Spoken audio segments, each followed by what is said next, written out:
Halo teman-teman, lu masih ingat nggak ada PMK 61 tahun 2023 di mana PMK itu sangat-sangat luar biasa ya, memberikan kewenangan kepada DJP untuk memblokir rekening kita, untuk menagih para ahli waris kita, untuk menagih istri, menagih anak-anak dan menagih, pokoknya dia bisa menagih sampai dunia kiamat, gitu ya, terhadap hutang pajak. Dan bukan cuma lu yang kena, bisa pewaris lu, bisa anak lu, bisa istri lu. Segitu besarnya kewenangan si DJP. Bahkan si PT itu pun ketika mau pilot, nggak peduli, DJP nggak peduli, lu mau pilot, mau nggak pilot, kami tetap tagih elunya, si direkturnya, si komisarisnya, pemegang sahamnya, sampai ke keturunan-keturunannya. Jadi PMK itu ketika gue baca agak ngeri-ngeri sedap dan sebegitu powerfulnya DJP. Nah, tetapi sekarang ada berita baru nih teman-teman ya. Langsung gue share ke teman lu aja ya, ke lu aja teman-teman. Jadi ada berita baru, DJP bakal atur ulang ketentuan sistem blokir otomatis. Ini tanggal 15 Mei ya, masih masih fresh banget ya. DJP bakal atur ulang ketentuan sistem blokir otomatis. Nah, jadi sepertinya masyarakat sudah resah nih ya. Masyarakat sudah resah, sudah mulai ngelawan dan sudah sampai ke DPR mungkin ya, sehingga sampai sampai ada berita seperti ini dari DJP. Mari kita baca. DJP ya, Dirjen Pajak tengah menyusun peraturan baru yang akan merevisi ketentuan automatic blocking system dalam peraturan Dirjen Pajak Per 24 2017. Topik ini menjadi salah satu bahasan media nasional pada hari ini ya, tanggal 15 Mei. Per 24 ya, yang nanti akan direvisi ke Per 61. Direktur Penyuluhan, Pelayanan dan Humas, Ibu yang terhormat ya, Ibu Dwi Astuti, mengatakan revisi Dirjen Pajak Per 24 masih dalam proses pembahasan. Revisi ini diperlukan sebagai tindak lanjut penerbitan PMK 61 yang mengatur implementasi ABS berbasis data utang pajak. Ya, jadi dengan ada data utang pajak, negara boleh meminta bank untuk melakukan automatic blocking system. Jadi lu punya rekening atau aset apapun itu otomatis diblokir, luar biasa ya. Dan bank harus ikuti ya, kalau bank nggak ikuti pidana. Nah, revisi aturan mengenai automatic blocking system sedang dalam tahap pembahasan katanya. Pertanyaan gue, Bu, lu bahas sama siapa, Ibu? Kami kok nggak dilibatkan? Masyarakat kok nggak dilibatkan? Bikin dong forum terbuka dong untuk kita semua, biar kita bisa ikut nimbrung. Masyarakat tuh bisa ikut nimbrung untuk membahas, Bu. Sama siapa lu bahasnya? PMK 61 diterbitkan untuk menggantikan PMK 24 ya, dan sampai dengan PMK 85 2010 tentang tata cara pelaksanaan penagihan dengan surat paksa dan pelaksanaan penagihan seketika dan sekaligus. Selain itu, PMK 61 itu juga menggantikan KMK 563 tentang pemblokiran dan penyitaan harta kekayaan penanggung pajak yang tersimpan pada bank dalam rangka penagihan pajak dengan surat paksa. Melalui PMK ini ya, pemerintah diberikan ruang untuk bisa membatasi atau memblokir pemberian layanan publik terhadap penunggak pajak. Luar biasa ya, segitu powerfulnya si DJP ini bisa intervensi terhadap si bank langsung memblokir rekening orang kalau ada hutang pajak, teman-teman ya. Jadi kalau teman-teman punya hutang pajak ya jangan diremehkan teman-teman ya. Kalau lu punya hutang pajak jangan lu biarin. Lu harus langsung menggunakan upaya hukum. Upaya hukum itu lu boleh panggil pengacara pajak, boleh panggil konsultan pajak, boleh lu sendiri melakukan upaya. Nggak ada masalah teman-teman ya. Tidak harus pakai pengacara mahal-mahal. Lu sendiri boleh langsung melakukan upaya hukum gitu ya. Dan tidak ribet-ribet amat kok ya. Pasal 146 ya, ayat 1 huruf PMK 61 menjelaskan DJP dapat memberikan rekomendasi atau pengajuan permohonan pembatasan atau pemblokiran layanan publik tertentu terhadap penanggung pajak yang tidak melunasi hutang pajak dan biaya penagihannya.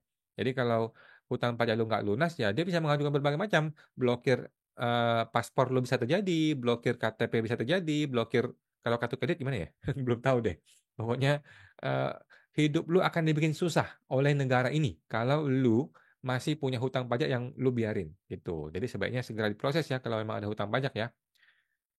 Pemberian rekomendasi atau permohonan pembatasan atau pemblokiran layanan publik dilakukan dengan ketentuan kriteria. Layanan publik yang dimaksud diselenggarakan oleh instansi pemerintah. Oke, surat paksa telah diberitahukan kepada penanggung pajak serta dilakukan berdasarkan usulan dari pejabat yang melakukan penagihan. Jadi penagih pajak atau jurusita itu segitu powerfulnya, segitu berbahayanya, segitu mengerikannya ya di mata wajib pajak gitu loh. Dia ngomong A ya A gitu, dia ngomong B ya B, dia ngomong gue mau sita ya sita gitu. Dia bilang mau blokir, ya blokir loh. DJP juga bisa merekomendasikan pemblokiran walaupun hanya untuk akses kepabeanan kepada Dirjen Bea Cukai ya. Rekomendasi pemblokiran akses kepabeanan disampaikan jika WP tidak memenuhi kewajiban perpajakannya gitu ya. Jadi ini seperti debt collector gitu ya. Debt collector kalau menagih hutang lu kemudian lu nggak mau bayar, apa yang dilakukan? Dia blokir rekening lu, dia blokir kartu kredit lu, ini kan ngomongin kartu kredit lah ya. Dia bikin hidup lu susah gitu ya. Pokoknya lu mau keluar dari rumah dia bikin susah. Lu mau ke kantor kerja dia bikin susah. Lu mau ngapa-ngapain dia bikin susah. Intinya dia mau bikin hidup lu susah. Gitu ya, sama seperti debt collector. Di negara lain nggak begini caranya. Tapi gue nggak tahu ya, gue nggak tahu teman-teman ya. Di negara lain bagaimana ya. Selain mengenai revisi ketentuan ABS, terdapat pula usulan mengenai bla bla bla yang lain lah ya, yang lain. Oke. Oh, ini ada laporan kinerja DJP ya. Pelaksanaan ABS terhadap akses kepabeanan berbasis data pelaporan SPT dan data importir berisiko tinggi tertentu juga telah berhasil menjaring beberapa wajib pajak. Pelaksanaan ABS tersebut terdiri atas ABS impor, 1.000 wajib pajak ya, dan ABS ekspor, 190 wajib pajak.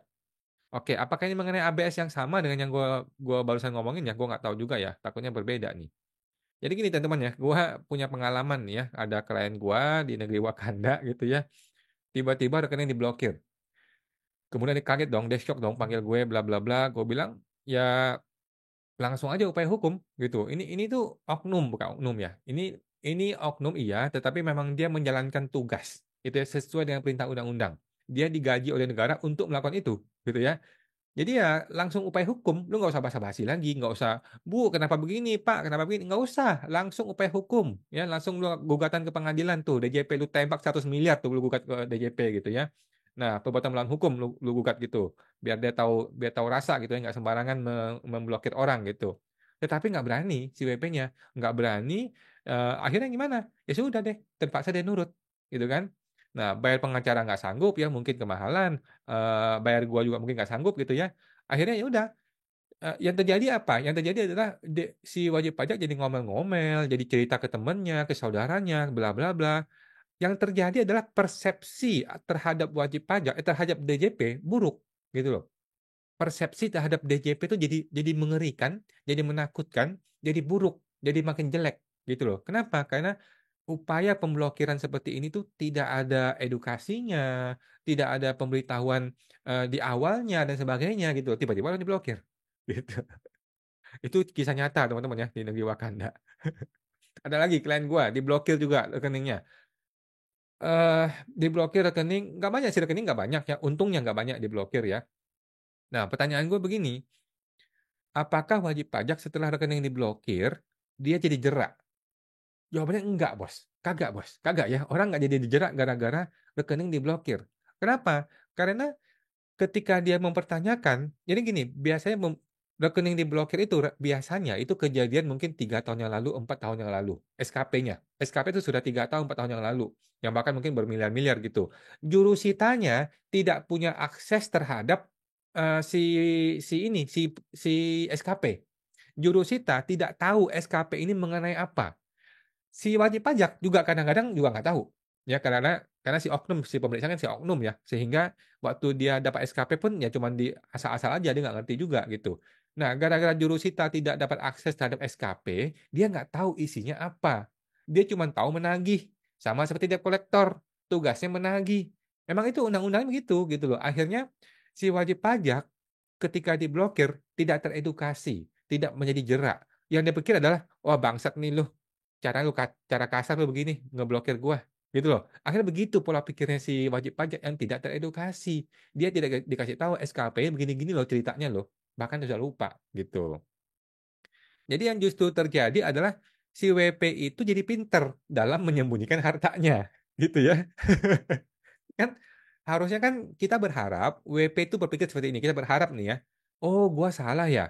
Ini konsekuensinya, rekening gue diblokir. Ya udah deh, gue serahin ke negara dan gue tidak akan mengulangi kesalahan gue lagi. Harusnya kan begitu. Kita maunya WP berpikir seperti itu.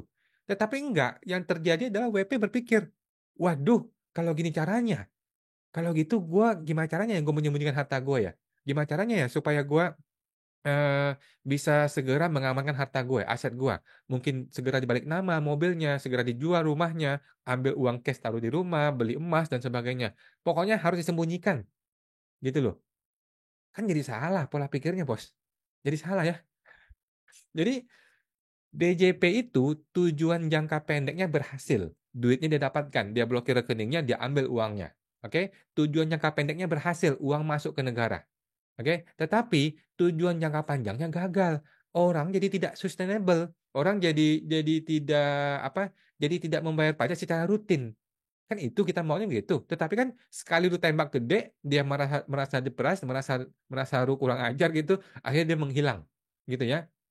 Makanya tuh pendapatan negara tahun ini turun. Kenapa? Karena cara-cara yang lama nggak bisa dipakai untuk cara yang baru. Karena orang sudah mulai ngelawan. Gitu ya. Nah, dan kritik gua lagi ya, aturan udah dibuat, tetapi kok baru dikaji ulang sekarang, gitu ya. Aturan udah dibuat tahun lalu ya, PMK 61 dan sudah rame itu, sudah banyak orang kena ya pemblokiran rekening, termasuk klien-klien gua. Kemudian tiba-tiba jurusitanya datang mensita dan sebagainya gitu ya. Sudah banyak terjadi. Kenapa sekarang diuji ulang, dikaji ulang gitu ya?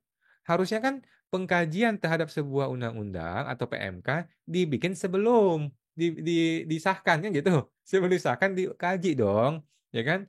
Bukannya nunggu sudah gaduh, sudah viral, baru lu kaji ulang gitu loh ya.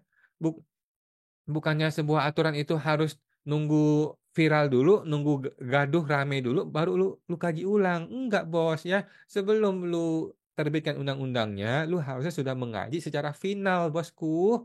Ibu Dwi Astuti yang terhormat, ya. Nah, sekarang ini kan masyarakat sudah pinter. Masyarakat udah pinter, masyarakat yang sudah resah dengan PMK ini sudah siap melawan. Gitu loh. Lu nggak bisa sembarangan ngeblokir orang lagi sekarang. Sekarang kalau lu ngeblokir orang langsung digugat lu. Langsung dibawa ke pengadilan, ke laporan polisi sekalian gitu loh. Nah, jadi sekarang baru lu kepikiran untuk mengkaji ulang. Apa yang mau dikaji ulang? Gitu. Jadi bingung kan? Jadi ini hanyalah sebuah berita yang membuat orang jadi berpikir jelek terhadap DJP. Seharusnya kalau DJP merasa benar, ya udah nggak usah kaji ulang. DJP kalau merasa benar, udah kami strict pada aturan. Tetapi ketika gaduh, direvisi lagi, direvisi lagi. Lagi mana kemarin mereka yang sudah jadi korban? Yang kemarin itu, mau diapain itu? Ya. Nah, jadi gini, teman-teman yang mengalami pemblokiran rekening, nah ini saran gue ya, buat teman-teman yang mengalami pemblokiran rekening, lu punya 4 upaya hukum. Teman-teman ya, nggak usah basa-basi lagi, nggak usah marah-marah, nggak usah ngomel-ngomel, nggak usah nangis-nangis, nggak usah mengemis-ngemis. Lu lakukan upaya hukum. Yang pertama, upaya hukum adalah menggugat ke pengadilan pajak terhadap DJP. Oke? Terhadap keputusan DJP untuk memblokir rekening. Gugatan ke pengadilan pajak. Yang kedua, gugatan ke pengadilan tata usaha negara terhadap DJP.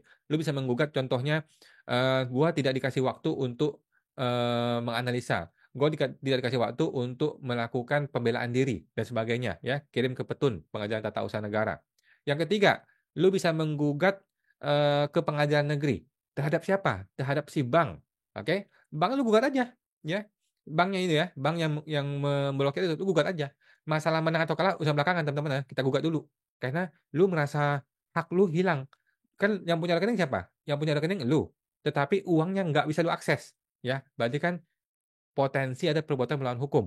Lu gugat banknya ke pengadilan negeri. Keempat, lu gugat ke PN juga terhadap DJP-nya. DJP lu gugat. Ya, lu tinggal bikin dalilnya teman-temannya. Dalil kan tinggal dicari nanti ya apakah betul ada pelanggaran melawan hukum. Nah, nanti biar hakim yang memutuskan, gitu ya. Tapi lu gugat dulu, gugat tuh 500 miliar, gugat langsung tuh DJP. Biar mereka tahu, biar mereka nggak sembarangan gugat memblokir orang, biar mereka tuh bisa bisa jerak gitu ya. Nggak sembarangan memblokir orang gitu loh. Gugat aja langsung. Gugat nanti kita support deh. Teman-teman kita pengacara kita support gitu ya.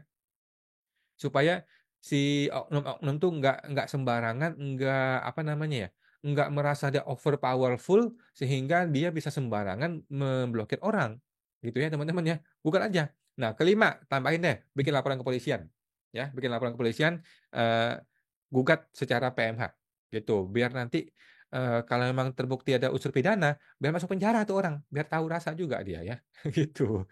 Jadi please lah ya warga negara jangan digituin sama sama negaranya gitu.